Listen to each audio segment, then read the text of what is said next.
नमस्ते, मैं ही रेखा सिंह। हम आप सबको आज भक्त ध्रुव की पावन कथा सुनाएंगे। आप लोग ज़रूर सुनिए और बताना कैसा लगा। और कहानी को, ये भक्त ध्रुव की पावन कथा को शुरू करने से पहले भगवान श्री कृष्ण का थोड़ा ध्यान करते हैं, उसके बाद हम आप सबको सुनाएंगे। हमारी बिगड़ी हुई बात बना दो मेरे माधव, बना दो मेरे माधव। हमारी बिगड़ी हुई बात बना दो मेरे माधव, बना दो मेरे माधव।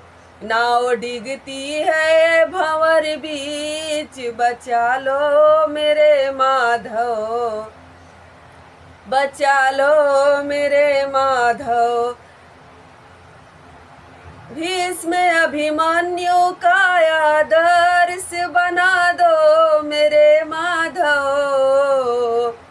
हमें भी सत्य का संदेश सिखा दो मेरे माधव, सिखा दो मेरे माधव। हमारी बिगड़ी हुई बात बना दो मेरे माधव, बना दो मेरे माधव। तुम्हारे आसरे गोविंद तो हम सदा रहते हैं, तुम्हारे आसरे गोविंद तो हम सदा रहते हैं। इसी प्रकार से कुछ और सिखा दो मेरे माधव, सिखा दो मेरे माधव। हमारी बिगड़ी हुई बात बना दो मेरे माधव, बना दो मेरे माधव। अब हम आप सबको भक्त ध्रुव की कथा की तरफ ले चलते हैं। तो क्षीर सिंधु में शयन जब करते थे कमलेश, भगवान विष्णु दूध के सागर में शयन करते रहते हैं।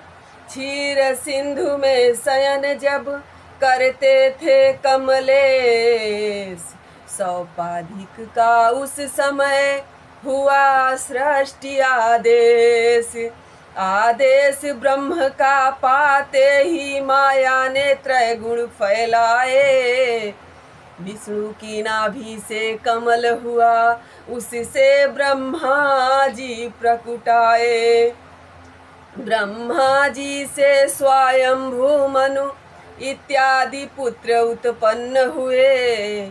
स्वयंभू से उत्तानपाद धर्मज्ञ शील उत्पन्न हुए। ब्रह्म से आदेश आया सृष्टि की रचना की जाए, तो विष्णु की नाभि से कमल हुई, उससे ब्रह्मा जी की उत्पत्ति हुई। ब्रह्मा जी से स्वयंभू मनु और स्वयंभू मनु से राजा उत्तानपाद की उत्पत्ति हुई। और जिनकी कथा हम आपको सुना रहे हैं, राजा उत्तानपाद के ही पुत्र का नाम भक्त ध्रुव है। अभी हम कथा की तरफ चलते हैं।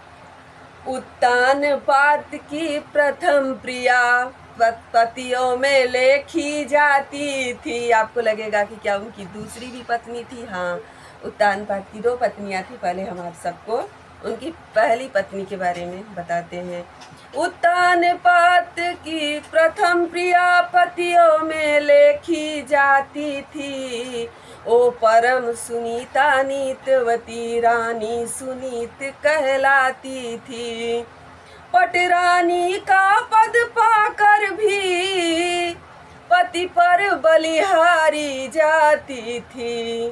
ओ फूलों की सैया वाली सेवा में प्राण लगाती थी। पटरानी का पद पाकर भी वो पति को बहुत प्यार करती थी, मतलब अपने आप को न्यौछावर की रहती थी पति के ऊपर। एक बार रानी सुनीत आधी रात बीत जाती है, उनको नींद नहीं आती है, तो वो ना राजा से, उत्तानपाद से बोलती हैं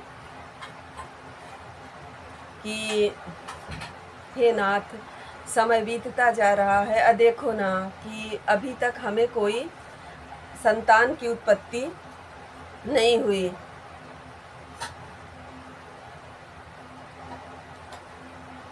तो वो समझाती है कि हे नाथ, हे स्वामी, आप ऐसा कीजिए ना कि आप अभी दूसरा विवाह कर लीजिए। रानी ने दोनों हाथ जोड़ उत्तान पात को समझाया।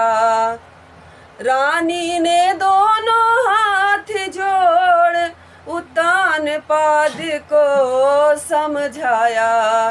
हे नाथ, अभागिन दासी ने इस कुल पर पट्टा लगवाया। इतने दिन तक संतान नहीं, दुनिया भर हंसी उड़ाती है। महाराज निबल कहलाते हैं और दासी बांझ कहाती है। महाराजा आप निर्वंशी कहलाते और मैं बांझ कहलाती हूँ। इतना धन धान किस काम का अगर हमें औलाद की उत्पत्ति नहीं होगी। इसलिए प्रार्थना है फिर भी अब की चुपकी रह दीजिएगा। हे नाथ, अभी आप कुछ नहीं बोलिए। यदि एक ब्याह से सफल नहीं तो ब्याह दूसरा कीजिए ना। रानी, दूसरा ब्याह करने से मेरी तो शादी हो जाएगी। बोलते रानी, तुम्हें क्या हो गया है, तुम क्या बोल रही हो? शादी होने से तो हमारी तो ज़िंदगी सुधर जाएगी। चलो, जो आएगी वो तो मेरे साथ अच्छे से रहेगी, लेकिन तुम्हारी तो ज़िंदगी नरक हो जाएगी ना। तो ऐसा कैसे बोल रही हो रानी? हम आपको छोड़कर हम दूसरी शादी नहीं करेंगे। मेरी तो शादी हो जाएगी, लेकिन रानी तेरे जिंदगी की तो बर्बादी हो जाएगी। है मौत बुरी लेकिन अच्छी, एक ही बार तो आती है मौत बुरी लेकिन अच्छी, एक ही बार तो आती है। मौत से सौ तरह बुरी, जीवन भर हृदय जलाती है। हे रानी, ऐसा मत कर, तुझे बहुत तकलीफ हो जाएगी, तू सहन नहीं कर पाएगी। रानी, जाने दे। तो रानी नहीं मानती हैं। राजा फिर भी बहुत उनको समझाते हैं। हुए जिनके दो विवाह तबाह हो गए, ओ तबाह हो गए। हुए जिनके दो विवाह तबाह हो गए, ओ तबाह हो गए। रानी ने उत्तर दिया, सुनिए प्राणाधार, एक पुत्र के नाम पर सब कुछ है स्वीकार। हे राजा, आपकी शादी होगी, एक औलाद मिल जाएगी। उस सुख के लिए, इस वंश को आगे बढ़ाने के लिए हम सब कुछ सुनने के लिए, सहने के लिए तैयार हैं। आप हमारे बारे में कुछ मत सोचिए और आप दूसरा विवाह कर लीजिए। इस राज्य के लिए उत्तराधिकारी मिल जाएगा राजा, इससे बड़ा मेरे लिए और कुछ भी नहीं है। रानी के इस बात पर नृपति हुए मजबूर, सुरचि सुंदरी से हुआ यह विवाह मंजूर। बड़ी रानी का नाम सुनीति रहता है और इनका सुरचि रहता है, छोटी रानी का।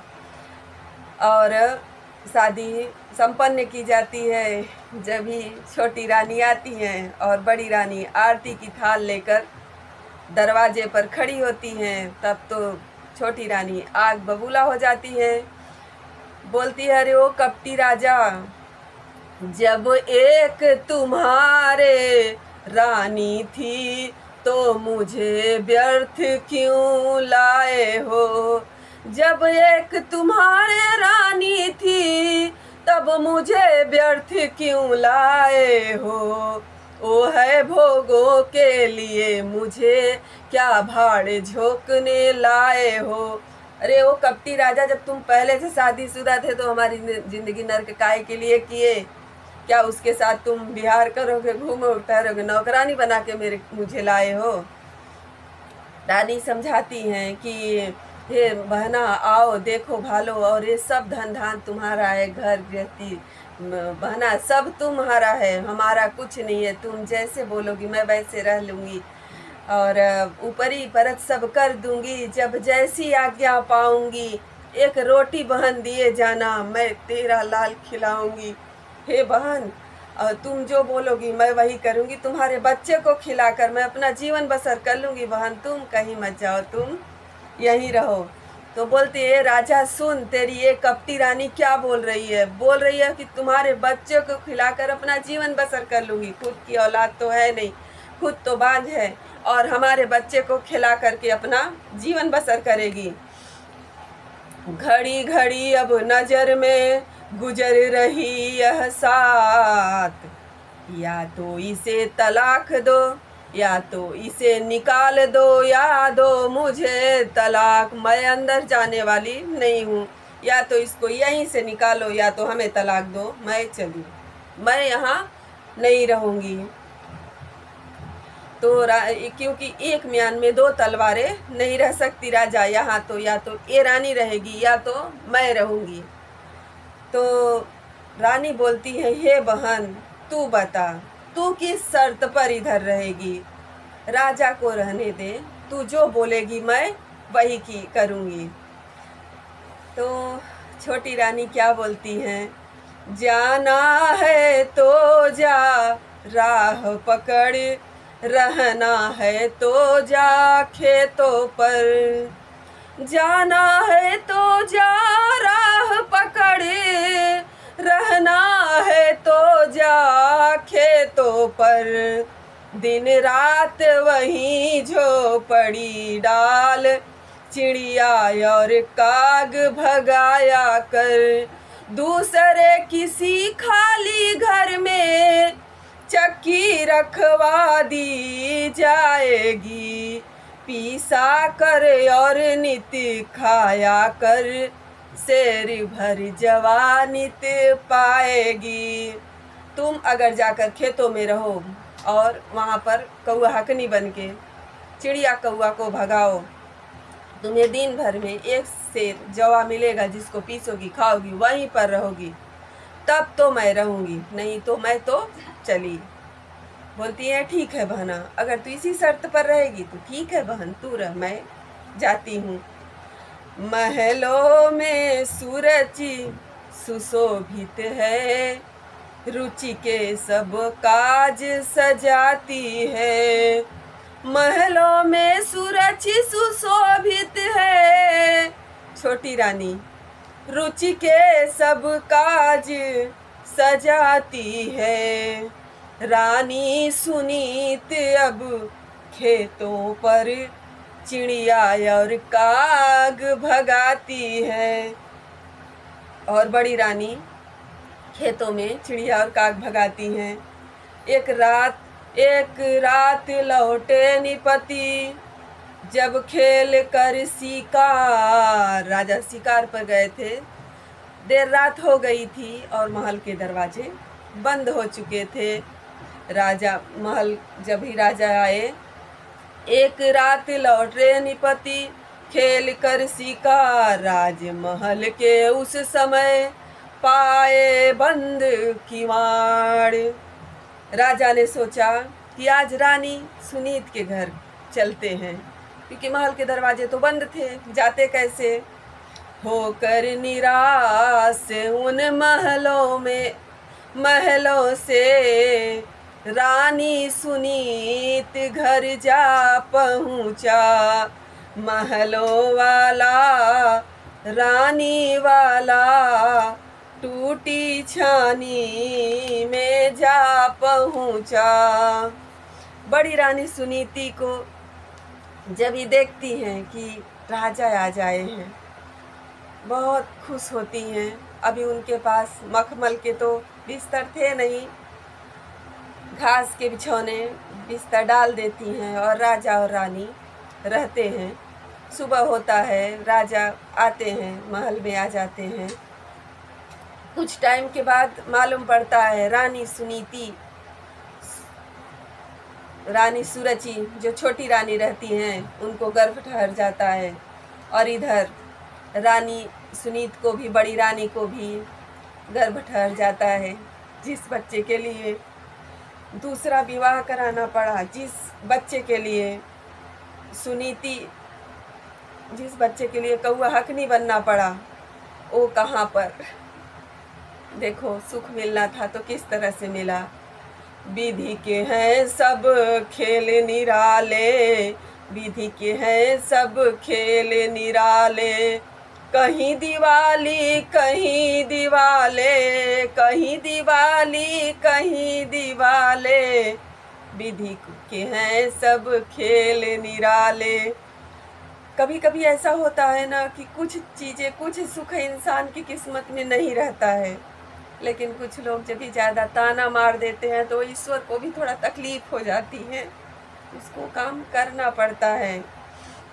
दोनों घर में बालक जन्मे, दोनों की अपनी किस्मत है, दोनों घर में बालक जन्मे, दोनों की अपनी किस्मत है।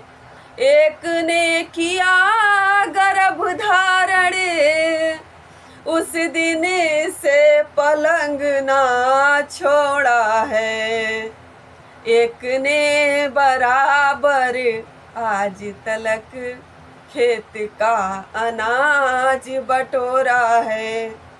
छोटी रानी तो लेटी रहती थी, जो बोलती दास दासियां बना के लेके आते थे, और बड़ी रानी तो जब तक अपने से चक्की से जौ का आटा नहीं पीसती थी तब तक तो खाने की कहाँ से व्यवस्था होगी। एक के लिए खदरक व्यंजन दासियां बना कर लाते हैं, एक के लिए जौ की रोटी संध्या तक मिल ना पाती है।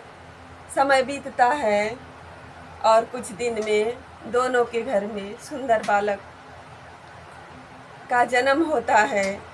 बड़ी रानी सुनीति के घर में ध्रुव का जन्म होता है, और छोटी रानी सुरचि के घर में उत्तम का, उनके बच्चे का नाम उत्तम रखा जाता है। दोनों राजा के साथ राज दरबार लगा हुआ था, उत्तम उनके पास में बैठे हुए थे, छोटी रानी के बच्चे, और ध्रुव भी थे वहीं पास में। तो उनको भी मन कर रहा था, मैं चल रहे थे अपने पिता के गोदी में बैठने के लिए, और पिताजी ने जब देखा कि ध्रुव हमारी गोद में आना चाहते हैं तो ध्रुव को अपनी गोद में बैठा लेते हैं, उत्तम को उतार कर। इतने में छोटी रानी आती हैं और ध्रुव को हाथ पकड़कर ज़मीन में पटक देती हैं और बोलती हैं कि तुझे इतना ही शौक था अपने पिता की गोदी में बैठने का तो हमारी कोख से जन्म लिया रहता, चल हट इधर से, बोल के डांट के हटा देती हैं। अभी ध्रुव को बड़ा तकलीफ होता है, रोते हुए अपनी माँ के पास आते हैं। जब ही रोते, देखो किसी को परिवार मिल के, अगर बच्चा होता है परिवार मिल के पालता है तो खुशी रहती है, लेकिन अगर कोई माँ तकलीफ में अकेले बच्चे को पालती है तो उसको बड़ा, बच्चा रोता भी है ना तो बड़ी तकलीफ होती है कि हमने किस तरह से अपने बच्चे को पाला है। और ध्रुव के रोती आवाज़ सुनकर सुनीति का दिल बहुत दुखी हो जाता है और बोलती हैं, किसने मारा है मेरा दुलारा, किसने मारा है मेरा दुलारा, मुझे दुखनी का एक सहारा, किसने मारा है मेरा दुलारा। अरे मेरे बच्चे, किसने तुझे मारा। गोदी में उठा लेती हैं और बोलती हैं कि माँ, छोटी माँ ने ना, मैं पिताजी की गोदी में बैठा था माँ, छोटी माँ ने मुझे गोदी से उठा के गिरा दिया। बोली गोली से बड़ा कर जाती है घाव, क्योंकि सुनीति सूरज बोलती, छोटी रानी बोली रहती है ना कि अगर तुझे पिता की गोदी में बैठना था तो मेरी गोद से काहे नहीं जन्म लिया, मेरे पेट से, मेरी कोख से जन्म लिया रहता तब तू पिता की गोदी में बैठता तो ध्रुव को बहुत तकलीफ होती है। बोली गोली से बड़ा कर जाती है घाव, इस गोली के सामने होता नहीं बचाव। समझाती हैं सुनीति, बड़ी रानी समझाती हैं कि हे बेटा, अगर तुझे पिता की ही गोदी में बैठनी है मेरे लाल, तो तू परम पिता परमात्मा की गोदी में बैठ, जिनकी गोदी से बड़ी कोई गोदी नहीं बनी है। वो बोलती है माँ कहाँ मिलते हैं, परमात्मा पिता कहाँ मिलते हैं? तो बोलते हैं बेटा वो जंगल में मिलते हैं, और जाओ उन जंगल में जो लोग जाते हैं उनका ध्यान करते हैं, बस वो आते हैं और गोदी में ले लेते हैं। अरे बाप रे, 5 साल का बच्चा, इतनी आसान बात सुना, जंगल में जाऊंगा, उनको बुलाऊंगा, वो बुला के मुझे गोदी में रख लेंगे, और उनसे बड़ी तो कोई गोदी नहीं बनी। माँ ने बोला तो समझ में आ गया। अब माँ मैं तो परमात्मा की गोदी में बैठ के ही दम लूँगा। बहुत मना करने लगी, अभी बच्चा तो छोटा है, थोड़ा और बड़ा होगा। नहीं माँ, मुझे तो अब परमात्मा की गोदी में बैठने के बाद ही संतुष्टि मिलेगी। मानते नहीं हैं, चले जाते हैं, सब कुछ छोड़ छाड़ के ध्रुव जंगल में चले जाते हैं। अभी बात यही थी कि जंगल में जाने से सिर्फ थोड़ी ना भगवान की प्राप्ति हो जाती। तो नारद जी देखते हैं कि बच्चे को बहुत श्रद्धा है भगवान के प्रति, लेकिन भगवान इसको मिलेंगे कैसे? तो जाते हैं, नारद जी बोलते हैं, आते ही बोले अरे छोरे इस जंगल में क्यों आया है? ध्रुव बोले प्रभु से मिलने को मेरी माँ ने भेजवाया है, मेरी माँ ने मुझे भगवान से मिलने के लिए भेजा है। तो भगवान नारद जी बताते हैं कि यह 12 मंत्र जपने के लिए भक्त ध्रुव को बताते हैं कि श्री वासुदेवाय का ध्यान करो, ओम नमो भगवते वासुदेवाय नमः, ऐसा जब आप जाप करोगे तो भगवान आपसे खुश हो जाएंगे और भगवान की स्तुति करना बताते हैं। और भक्त ध्रुव भगवान को याद करते हैं, नमो निर्विकारम निराकार रूपम, नमो निर्विकारम निराकार रूपम, निरीयाह भूपम निशोभास्यवज्ञम।